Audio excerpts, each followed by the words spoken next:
Hi friends, this is Venkatesh Devasani. ఈరోజు మనం discuss చేయబోతున్నటువంటి important current అఫైర్స్లో భాగంగా ముందుగా మొదటి టాపిక్ చూడండి. జిఎస్టీ హేతుబద్ధీకరణ కమిటీ అనేది ఇటీవల కాలంలో ఏర్పాటు చేయడం జరిగింది. కాబట్టి ఎగ్జామ్ పాయింట్ ఆఫ్ వ్యూలో అడగడానికి అవకాశం ఉంది. ఈ యొక్క కమిటీకి ఎవరు కన్వీనర్గా వ్యవహరించారు, అదేవిధంగా దీనికి సంబంధించిన ముఖ్యమైనటువంటి విధి ఏంటి అనే అంశాలను ఎగ్జామ్ పాయింట్ ఆఫ్ వ్యూలో అడుగుతాడు. కాబట్టి దీని గురించి డిస్కస్ చేద్దామండి. ఏదైతే వస్తు సేవల పన్ను జిఎస్టీ రేట్లు ఏవైతే ఉన్నాయో వాటిని హేతుబద్ధీకరించడం కోసం కేంద్ర ప్రభుత్వం ఒక కమిటీని అయితే ఏర్పాటు చేయడం జరిగింది.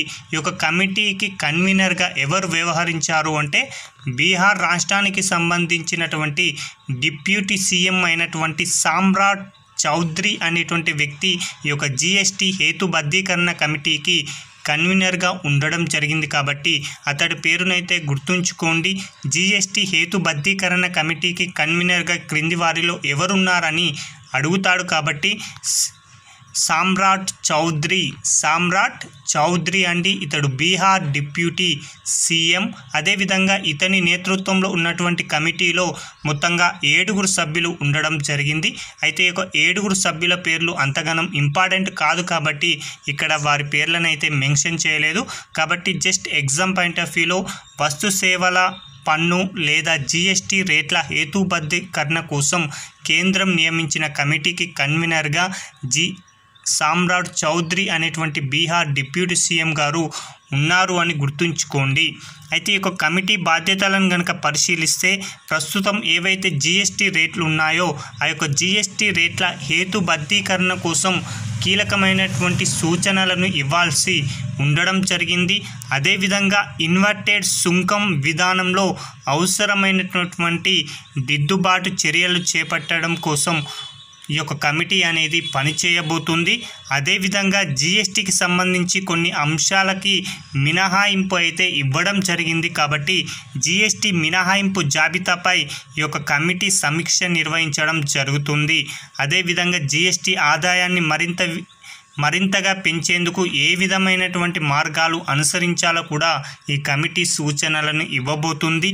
అదేవిధంగా కాబట్టి జిఎస్టీకి సంబంధించినటువంటి రేట్లను ఏ విధంగా ఉంచాలి, ఏవైనా వస్తువులపైన జిఎస్టీని పెంచాలా తగ్గించాలా, అదేవిధంగా ఇన్వర్టెడ్ సుంకం విధానంలో అవసరమైన దిద్దుబాటు చర్యలపైన ఈ కమిటీ సూచనలు ఇస్తుందండి. చాలా ఇంపార్టెంట్. ఎకానమీ పాయింట్ ఆఫ్ వ్యూలో రాబోయే group 2 group 3 exam point of వ్యూలో కరెంటు డాటా నుంచి చాలా ప్రశ్నలు రాబోతున్నాయి. అందులో భాగంగా ఎకనామీకి సంబంధించిన ఈ యొక్క కమిటీ అనేది ఎగ్జామ్ పాయింట్ ఆఫ్ వ్యూలో చాలా ఇంపార్టెంట్ అండి, గుర్తుంచుకోండి. మరొకటండి, భారతదేశంలో మొట్టమొదటి స్కిన్ అండి చర్మ బ్యాంకుని ఏర్పాటు చేయడం జరిగింది. అది ఎక్కడ ఏర్పాటు చేశారు, దాని యొక్క ముఖ్య ఉద్దేశం ఏంటి అనేది మనకు తెలియాలి. భారత సైన్యం తొలిసారిగా చర్మ నిధి కేంద్రాన్ని లేదా స్కిన్ బ్యాంకుని ఢిల్లీలో ఉన్నటువంటి ఆర్మీ హాస్పిటల్లో ప్రారంభించడం జరిగింది. కాబట్టి గుర్తుంచుకోండి, ఎక్కడ ప్రారంభించారు అంటే ఢిల్లీలో ఉన్నటువంటి ఆర్మీ హాస్పిటల్లో భారత సైన్యం తొలిసారిగా చర్మనిధి కేంద్రాన్ని ఏర్పాటు చేయడం జరిగింది. ఎవరైతే ఆర్మీ సిబ్బందికి వారి కుటుంబ సభ్యులకు కాలిన గాయాలు ఇతర చర్మ సంబంధిత చికిత్సలో విప్లవాత్మక మార్పులు తీసుకురావడమే లక్ష్యంగా ఈ యొక్క చర్మనిధి కేంద్రాన్ని అయితే ఏర్పాటు చేయడం జరిగింది. ఎవరైతే ఆర్మీ ఆఫీసర్స్ ఉంటారో అనేక యుద్ధాలలో పాల్గొనడం జరుగుతుంది. ఆ సందర్భంలో వారి చర్మానికి ఏదైనా గాయమైనా మరే విధమైనటువంటి గాయాలైనా కూడా కొన్ని సందర్భాలలో ఆ యొక్క గాయమైన ప్రాంతంలో చర్మాన్ని తొలగించవలసి వస్తుంది. అలాంటి సందర్భంలో ఈ యొక్క చర్మనిధి కేంద్రంలో ఏవైతే చర్మాలు ఉంటాయో భద్రపరిచి అలాంటి చర్మాలను వారి యొక్క ఆర్మీకి సంబంధించినటువంటి ఆఫీసర్స్కి అమర్చడం జరుగుతుందండి. చాలా ఇంపార్టెంట్ అండి. ప్రస్తుతం మనకు బ్లడ్ బ్యాంక్ ఏ విధంగా ఉందో అదేవిధంగా ఈ యొక్క చర్మనిధి కేంద్రం కూడా అదే విధమైనటువంటి విధులను అయితే నిర్వర్తిస్తుంది. ఎవరైతే ఆర్మీ అధికారులు లేదా కుటుంబ సభ్యులకి ఏదైనా ప్రాంతంలో అనుకోని సంఘటన వలన గాయమై చర్మాన్ని తొలగిస్తే ఆ యొక్క చర్మానికి సంబంధించి ముఖ్యంగా భద్రపరిచిన చర్మాన్ని అయితే అలాంటి వారికి అందించడం జరుగుతుంది. ఇందులో భాగంగా ఈ యొక్క స్కిన్ బ్యాంక్ యొక్క ఉద్దేశం ఏంటి? ప్రధాన అంటే చర్మాన్ని సేకరిస్తుంది, ప్రాసెసింగ్ చేస్తుంది, నిల్వ చేస్తుంది, పంపిణీ కూడా చేయడం జరుగుతుంది. కాబట్టి ఈ స్కిన్ బ్యాంక్ హబ్గా పనిచేస్తుందండి. స్కిన్ బ్యాంక్ హబ్గా ఈ యొక్క భారత సైన్యం ఏర్పరిచిన చర్మనిధి కేంద్రం అనేది స్కిన్ బ్యాంక్ హబ్గా పనిచేస్తుందండి. చాలా ఇంపార్టెంట్గా గుర్తుంచుకోండి. మరొక అంశం అండి, పర్యావరణ పనితీరు సూచి 2024 అనేది ఇటీవల కాలంలో విడుదల చేయడం జరిగింది. ప్రస్తుత పర్యావరణం ఏదో విధంగా కలుషితమై ప్రజలకి అనారోగ్య బారిన పడడం జరుగుతుంది. కాబట్టి ఈ యొక్క పర్యావరణ పనితీరు సూచిని 180 దేశాలను ప్రతిపాదికగా చేసుకొని ఈ యొక్క నివేదికను అయితే విడుదల చేయడం జరిగింది. Yale centre for environmental law and policy, అదేవిధంగా Columbia centre for international earth science information network అండి. ఒక్కసారి చూడండి, Yale centre for environmental law and policy, అదేవిధంగా Columbia centre for international earth science informational network వారు ఈ యొక్క పర్యావరణ పనితీరు సూచి 2024ని విడుదల చేయడం జరిగింది. ఈ యొక్క పర్యావరణ పనితీరుకు సంబంధించి 180 దేశాలను ప్రతిపాదికగా చేసుకొని ఈ యొక్క నివేదికనైతే విడుదల చేయడం జరిగింది. ఈ యొక్క నివేదికలో పర్యావరణ పనితీరు సూచీలో భారత్ వచ్చేసి 176వ స్థానంలో నిలవడం జరిగిందండి. చాలా ఇంపార్టెంట్, గుర్తుంచుకోండి. చివరి నుంచి 4వ స్థానంలో భారత్ అనేది, 5వ స్థానంలో భారత్ అనేది నిలవడం జరిగిందండి. కాబట్టి గుర్తుంచుకోండి, భారత్ ర్యాంక్ ఎంత అంటే 176 అండి. ఇక భారత్ తరపున ఉన్నటువంటి చివరి 4 దేశాలను కనుక పరిశీలిస్తే 177లో మన ప్రక్క దేశమైన మన దాయాది దేశం పాకిస్తాన్ ఉండగా 178వ స్థానంలో వియత్నాం, 179వ స్థానంలో లావోస్, 180 స్థానంలో మయన్మార్ అండి. ఇక్కడ అభ్యర్థులు గుర్తుంచుకోవాల్సిన అంశం ఏంటంటే పర్యావరణ పనితీరు సూచీలో చివరి స్థానంలో ఉన్న దేశం ఏది అంటే మయన్మార్ అని గుర్తుంచుకోండి. మొత్తంగా పరిగణలోకి తీసుకున్న దేశాల సంఖ్య 180 అని గుర్తుంచుకోండి. ఇందులో భారత్ ర్యాంక్ వచ్చేసి 176 అని గుర్తుంచుకోండి. అదేవిధంగా పర్యావరణ తీరు సూచీలో అత్యుత్తమమైనటువంటి పర్యావరణాన్ని కలిగి ఉన్న దేశాలలో మొదటి స్థానంలో నిలిచిన దేశంగా ఎస్టోనియా నిలవడం జరిగింది.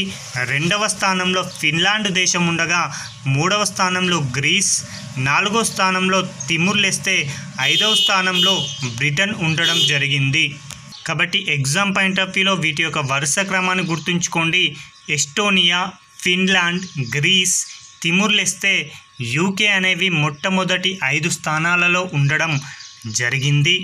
అయితే ఈ యొక్క పర్యావరణంలో విడుదలయ్యేటువంటి ఉద్గారాలను తగ్గించడంలోనూ పర్యావరణం సుస్థిరతను కాపాడడంలోనూ భారత్ మరింతగా మెరుగుపడవలసిన అవసరం ఉందని ఈ యొక్క సూచి విడుదల చేసినటువంటి సంస్థ వారు వెల్లడించడం జరిగింది.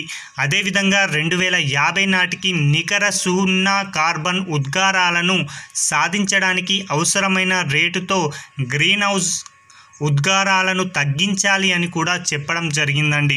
చాలా ఇంపార్టెంట్ అండి. 2050 నాటికి నికర సున్నా కార్బన్ ఉద్గారాలను సాధించడానికి అవసరమైన రేటులో గ్రీన్ హౌస్ ఉద్గారాలను తగ్గించాలి అని ఈ యొక్క నివేదిక ప్రధానంగా పేర్కొనడం జరిగింది. మరొకటండి, తెలంగాణ రాష్ట్ర ప్రభుత్వం ఆయిల్ ఫామ్స్ సంబంధించిన సలహా కమిటీని ఇటీవల కాలంలో నియమించడం జరిగింది. ప్రస్తుతం దేశంలో అత్యంత డిమాండ్ ఉన్నటువంటి పంట ఏది అంటే ఈ యొక్క ఆయిల్ ఫామ్కు సంబంధించిన పంట. కాబట్టి అలాంటి ఆయిల్ ఫామ్కు సంబంధించి ఏ విధంగా ఈ యొక్క పంటను అధికంగా దిగుబడి తీసుకురావాలి, ఎంత విస్తీర్ణంలో ఈ యొక్క పంటను వేయాలి, అదేవిధంగా రైతులను ఏ విధంగా ఈ పంట వైపు మళ్లించాలి అనే అంశాల మేరకు తెలంగాణ రాష్ట్ర ప్రభుత్వం అయితే ఆయిల్ ఫామ్కు సంబంధించిన సలహా కమిటీని ఇటీవల కాలంలో ఏర్పాటు చేయడం జరిగింది. ఈ యొక్క ఆయిల్ ఫామ్ సలహా కమిటీకి చైర్మన్గా తెలంగాణ రాష్ట్ర వ్యవసాయ ఉద్యానవన శాఖ మంత్రివర్యులైనటువంటి తుమ్మల నాగేశ్వరరావు గారు ఈ యొక్క ఆయిల్ ఫామ్ సలహా కమిటీకి చైర్మన్గా వ్యవహరించడం జరుగుతుంది. అదేవిధంగా సభ్యులుగా కొంతమంది ఎమ్మెల్యేలు ఉన్నారండి. అందులో వైరా ఎమ్మెల్యే అయినటువంటి మాలోత్ రామ్దాస్ నాయక్, అదేవిధంగా నారాయణపేటకు సంబంధించిన ఎమ్మెల్యే చిట్టం పర్ణికారెడ్డి, అదేవిధంగా ఖానాపూర్ ఎమ్మెల్యే అయినటువంటి వెడ్మా బోజ్ అనేటువంటి వ్యక్తులు ఇందులో సభ్యులుగా ఉండడం జరిగిందండి. అదేవిధంగా వ్యవసాయ రంగానికి సంబంధించి ఉద్యానవనానికి సంబంధించిన ముఖ్యమైన అధికారులు కూడా ఇందులో సభ్యులుగా ఉండడం జరిగింది. కాబట్టి వారి పేర్లు ఇంపార్టెంట్ కాదు కాబట్టి ఇక డిస్కస్ చేయలేదండి. జస్ట్ ఈ యొక్క ఎమ్మెల్యేల పేరును అదేవిధంగా చైర్మన్ పేరునైతే గుర్తుంచుకోండి, చాలా చాలా ఇంపార్టెంట్. ఈ యొక్క ఆయిల్ ఫామ్ సలహా కమిటీకి కార్యదర్శిగా ఆయిల్ ఫామ్ కమిషనర్ అనేటువంటి వ్యక్తి ఉండడం జరిగింది. అయితే ఈ యొక్క కమిటీ యొక్క కాల పరిధి ఎన్ని సంవత్సరాలు అంటే మాత్రం 3 సంవత్సరాలని గుర్తుంచుకుంటే సరిపోతుంది. మరొకటండి, మహిళలపై వేధింపులకు సంబంధించి ఒక నిరోధక కమిటీని అయితే ఇటీవల కాలంలో ఏర్పాటు చేయడం జరిగింది. కాబట్టి ఎగ్జామ్ పాయింట్ ఆఫ్ వ్యూలో చాలా చాలా ఇంపార్టెంట్ అండి. భారతదేశంలో అత్యున్నతమైన న్యాయస్థానం సుప్రీంకోర్టు. కాబట్టి ఈ యొక్క సర్వోన్నత న్యాయస్థానం పరిధిలో లైంగిక వేధింపులపై వచ్చేటువంటి ఏవైతే ఫిర్యాదులు ఉంటాయో అలాంటి ఫిర్యాదులను స్వీకరించడానికి పరిష్కరించడం కోసమై జస్టిస్ హిమా కోహ్లీ నేతృత్వంలో ఒక కమిటీని అయితే ఏర్పాటు చేయడం జరిగిందండి. చాలా చాలా ఇంపార్టెంట్. పాలిటీ పాయింట్ ఆఫ్ వ్యూలో ఎగ్జామ్ పాయింట్ ఆఫ్ వ్యూలో చాలా చాలా ఇంపార్టెంట్ అండి. మహిళలపై లైంగిక వేధింపులకు సంబంధించినటువంటి నిరోధక కమిటీకి ఎవరు చైర్మన్గా లేదా ఎవరి నేతృత్వంలో కమిటీ ఏర్పాటైంది అంటే జస్టిస్ హిమా కోహ్లీ అండి. చాలా చాలా ఇంపార్టెంట్గా గుర్తుంచుకోండి. ఇది సుప్రీంకోర్టు అంతర్గతంగా ఈ కమిటీ అనేది పని చేయబోతుంది. ఇందులో మొత్తంగా 12 మంది సభ్యులు ఉండడం జరిగింది. ఒకరు వచ్చేసి బివి నాగరత్న, మరొకరు వచ్చేసి అదనపు రిజిస్ట్రార్ అయినటువంటి సుగ్దా ప్రీతం, అదేవిధంగా సీనియర్ న్యాయవాదులైనటువంటి మీనాక్షి అరోడా, మహాలక్ష్మి పావని తదితరులు ఇందులో సభ్యులుగా ఉండడం జరిగింది.